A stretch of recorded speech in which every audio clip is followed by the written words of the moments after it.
Hi, everybody. This is my home meeting. I'm Linda GS. I weigh and measure 3 meals a day off our wonderful Cambridge Gray Sheet, commit them to my sponsor, those meals to my sponsor. I write them down, and I don't eat in between, no matter what. And it has given me this life beyond my wildest dreams. I'm 83. No, I'm not. I'm 82, going to be 83 in January.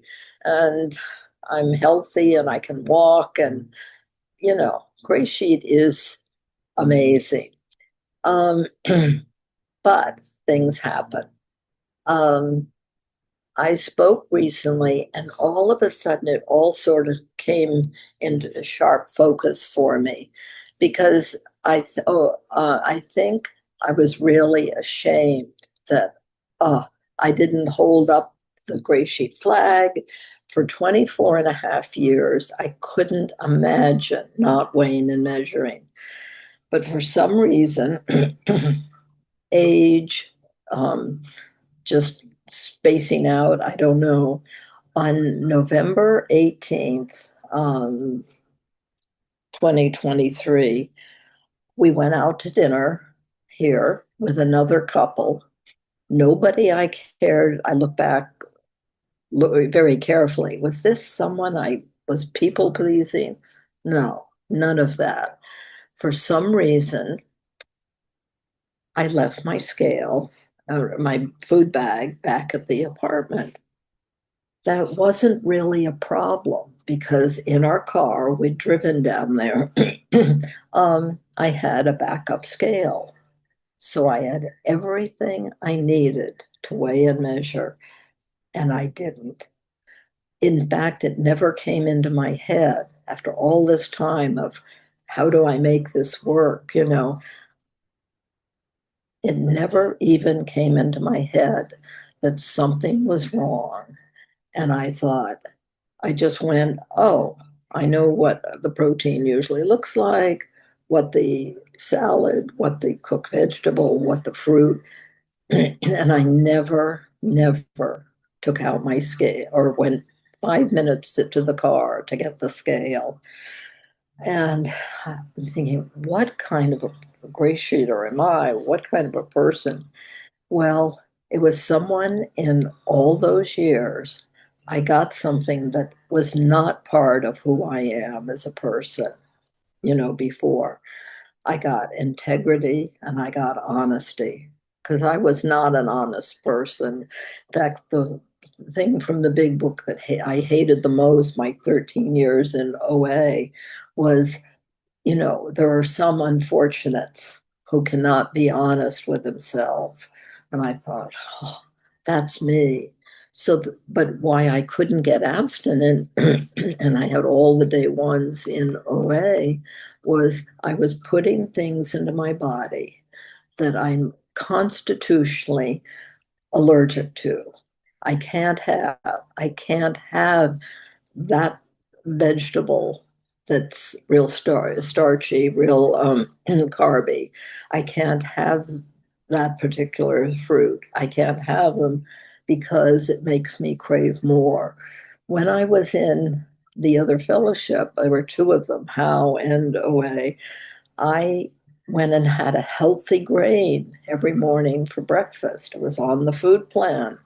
Thought, oh, good, I'm being healthy. I didn't even like the taste of how it was. So, but I was having it because I thought it was healthy.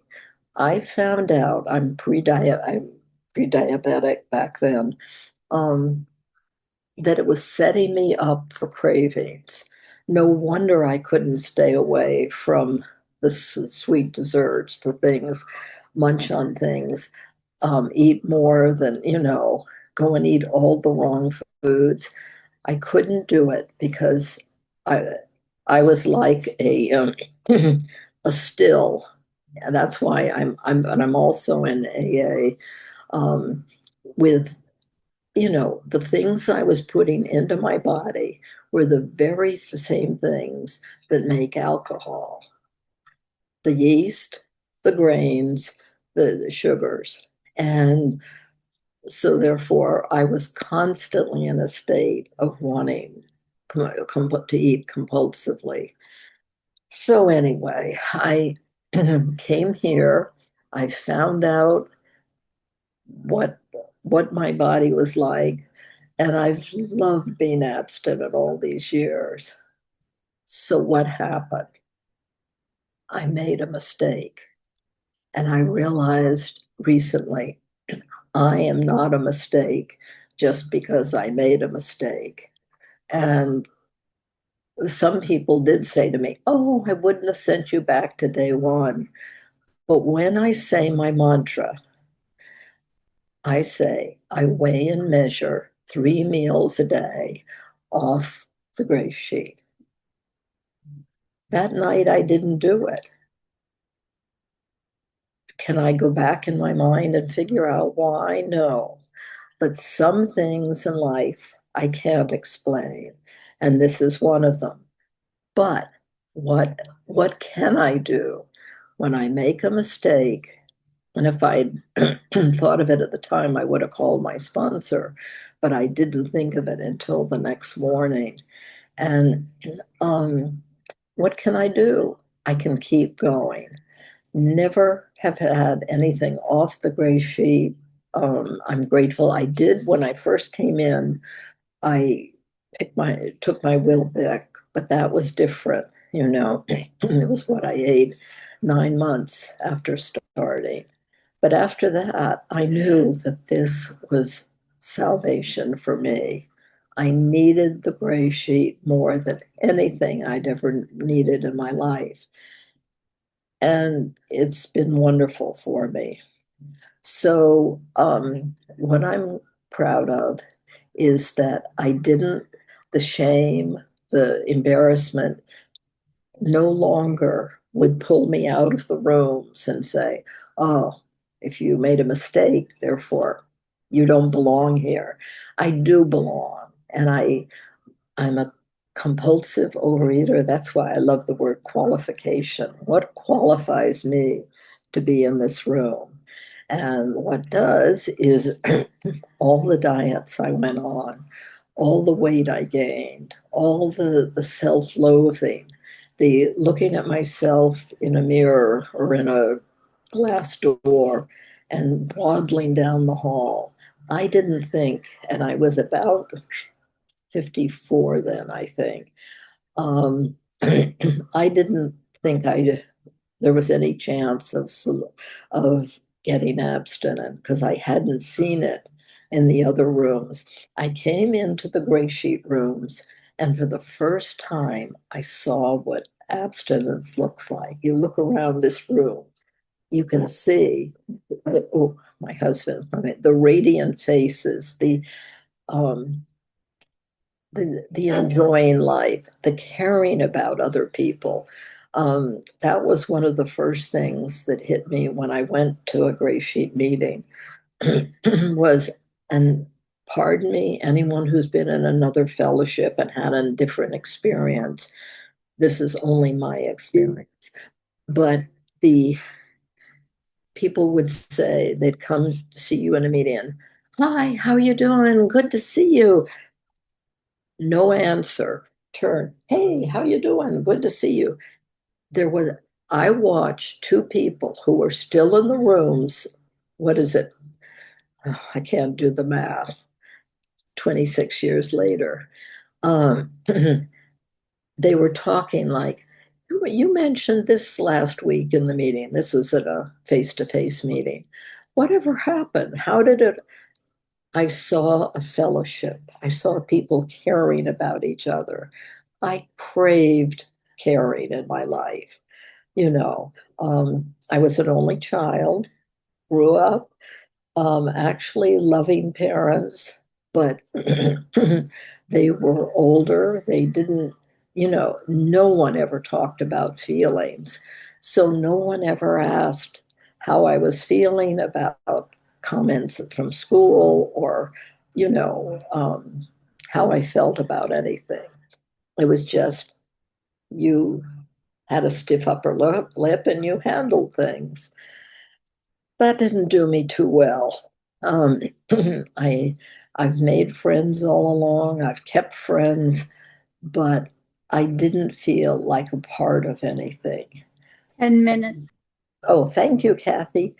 Gray Sheet, this is my family. Um, a year ago, no, a year ago. So I was 1 year abstinent by then. And then my husband fell and broke his vertebrae. And it's been a rough year. He's still in pain, although each day I see, you can't see it when you're in the middle of it, but each day the pain is less. I know I couldn't have done it if I wasn't abstinent. I couldn't be there for anybody else if I was feeling miserable about myself. But because that, I could stay relatively patient, not always, but compared to my real personality, I could. And so this year has been growing and learning for me. And what are the things? Learning how to be, communicate with my daughter. I love her tremendously, but we're really different people. I like warm fuzzies. I like talking about relationships. She's very organized. My son is like me, but she's very organized, but she's very uh, cool about it. One thing she said, we went to a social worker a week ago, or no, a few weeks ago, and what Tina said, and I thought, wow, growing up, that she had always felt unconditionally loved. The social worker says, do you know how few people come into my office and ever say that? So I'm grateful, but she's a tough cookie. I think she wants me to make me over in her image, but I'm not. I'm just kooky and myself, and I'm a different person, for good or for bad. Um, I don't people please anymore. I stand up for myself, but at the same hand, I do care about people's feelings, about our country, whatever it is. And I like who I am today. I'm sorry, my voice sounds, it's something to do with the hearing aids. And I went to a lecture, and if I had ones that went deeper in the ear, I wouldn't hear this feedback. But anyway, um, to stay abstinent, and there's always a solution. What was it? The other day, I weighed out my salad, and and then for some reason I'm putting things away, you know, and I opened the trash here and I dumped in that bowl. Oh, darn it. There went my salad. No dressing on it. No, I hadn't had any of it. But we're prepared to stay abstinent no matter what. So I went and made another quick salad, and it worked out okay. Um, Over all the years, um, of course, there are mistakes that come up, but usually I knew I was doing it at the time. So I would call a sponsor and say, my sponsor would say, hey, can you guide me? The trouble was on this night, whatever it was, 2 years and a week ago, I didn't think of that. Do I wish that I had thought of it? Absolutely. But somehow I didn't. So I kept on going. I thought, oh my gosh, back to day one. Well, day one becomes day two, day three, day four. And all of a sudden, before I knew it, a year had passed. And then, right then, when the year passed, that same day was when my husband broke his vertebrae. So you can't stop then, because how would I have done anything if I had picked up food? I don't want that food. I really don't. When I think back about a particular sweet um, dessert, and I realize that I remember I would very clear, I would pick out one of them, pop it in my mouth, and it was like, oh my gosh, wow, best taste in the whole world. This is when I was eating. And then I'd take a second. Didn't taste quite as good. Maybe it was the filling. And then I'd take a third. And by the time I had gone through most of them, can you imagine what self-loathing I had and how bad I felt about myself? I don't feel bad about myself anymore. I make I'm not the best person, but I'm equal, you know. I don't look down on people and I don't, put people up on pedestals. I just am. I love being in this river of life with you all. I learned so much from you. I am just grateful beyond what any words can tell you. Um, I love you. There was somebody on Facebook where a GreySheeter mentioned some woman out on Long Island. I was in Connecticut. Now I'm in New Jersey. And she had died recently. She was only 43. That was before I ever even found out about Grey Sheet. What if my life was snuffed out back then? So instead, I've had this wonderful life, keep going one day at a time. My husband turned 93 last week, so I'm grateful for that. And I will stay abstinent. No, I can't say that. My intention is to stay abstinent no matter what for every day that I have left. So thank you to all of you for being here.